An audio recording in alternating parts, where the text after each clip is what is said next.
Hey everyone, it's Caleb with Antique Book Collective, and today I'm getting to you guys with Weekend Business Launch. I'm just going to preface with something important. So, I'm not actually launching this business that I've been doing this very weekend. I've been doing this antique book business for quite a while. I did actually launch it in a weekend, believe it or not, but today's main focus is actually going to be on how I spent this past weekend. So, during this past weekend, I went to Goodwill Outlet twice. Yeah, just 2 times. And in those 2 times, I was able to purchase roughly $500 worth of merchandise for all of, I'd say I spent $20, maybe $30 for all of those books. So for those of you guys who are playing along, let's just run those numbers really quick. So I'm looking at potentially $500. So that's $500 divided by the roughly, let's just say I spent $30. So that means on every dollar I spent, I made back roughly $16 if I sell those books for that price that I went for. So of course that those prices aren't absolutely guaranteed. I might wiggle down a little bit, I might go up a little bit, but I spent $30. I might be bringing home $500. So there are, of course, costs to this business beyond just the cost of the books. So there's the cost of shipping. There's the cost if I choose to do promoted listings on eBay. But you can sell stuff on eBay for free. They'll take part of the funds once you sell the book. But that is only if you sell the book. You don't have to pay anything if you don't want to pay. They do have ways that you pay for a subscription thing to get extra tools as a seller, but those aren't required. I haven't used them over the years that I've been doing it. I was very tempted. I almost did it this past year, but I didn't do it in the end. But long story short, you can launch an antique book business within a weekend. So I spent those $30. With those $30, I got roughly 15 books. So $500, that's not too exciting. I mean, I know some of us that are really strapped for cash might be really excited by the idea of getting $500 for just $30 spent, but I mean, I've been doing this for a little while. $500, it's like, oh, that was not my best weekend ever. I mean, it wasn't my worst weekend. My worst weekend is when I don't do anything and I make $0, but $500 might not sound huge. So let me just also say, there were quite a few books that I did not buy that I could have bought. So I'm actually going to put in some pictures. Let's just say I'm going to put them right here along the bottom really quick. So these are photos of books that I did not purchase in the end. Those books, most of them were encyclopedia sets or similar sets of books. And I pay roughly $2. Well, actually, yeah, roughly $2. The exact number is $2.29. But I pay that much for each book that I buy that is a hardcover from my Goodwill outlet. Those prices, I'm told, are not the same nationwide, but it's up to you guys to figure that one out. I haven't been to any other ones besides the ones nearest me. So those same sets of books sell, so let's just say there's about 30 copies of them, like 30 volumes in that. So that's 30 times 2.29, and that is $68 that I would have spent to buy one of these sets of books, let's say.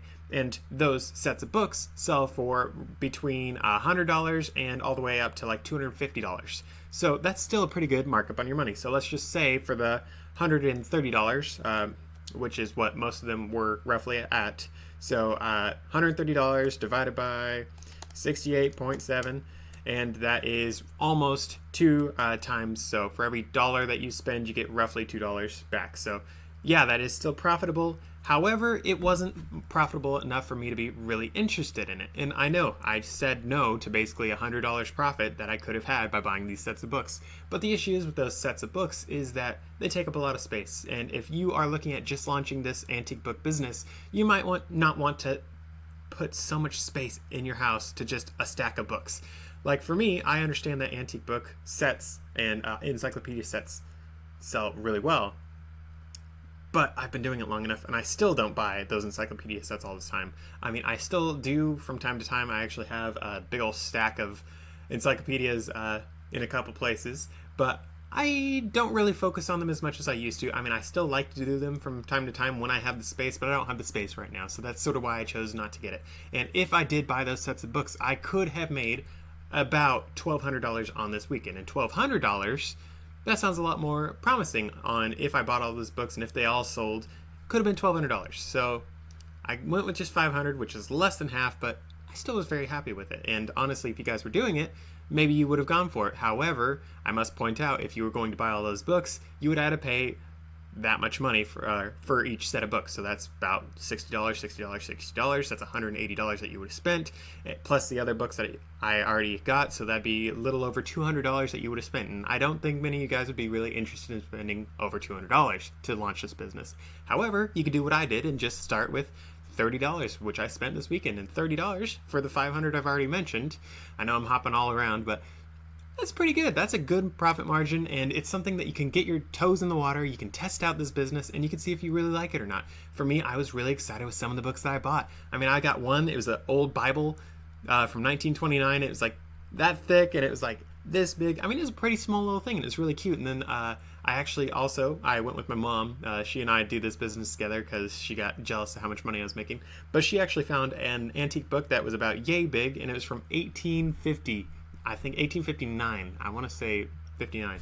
I don't remember the exact year, but it was the 1850s.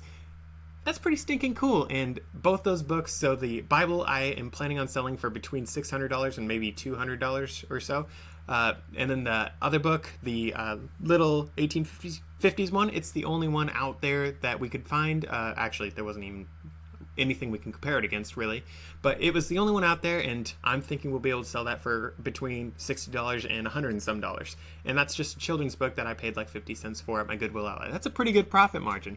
So, end of the day, like, it's really up to you guys how many books you want to buy, what kind of profit margin you're looking at. So, as I said earlier, like the encyclopedia set, between the space it takes and the profit margin not being as high, I wasn't too interested in it. However, if I went to an estate sales sometimes sell encyclopedia sets for really low. Like, you can pick an entire setup for like $10.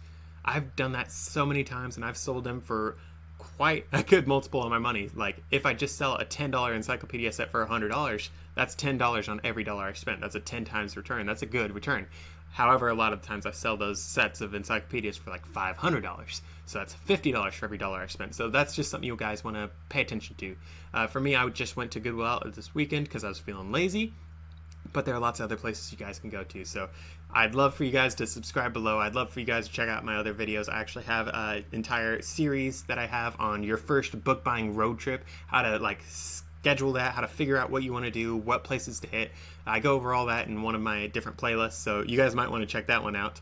But long story short, there's a lot of books out there. There's lots of money to be made, and I need you guys to buy all the antique books you can and resell them as many as you can, because if not, they're going in the dump. So please help me save some antique books and save history from being thrown away. So check out one of my other videos wherever they are, and be sure to subscribe wherever that thing is, and I will see you guys in the next video.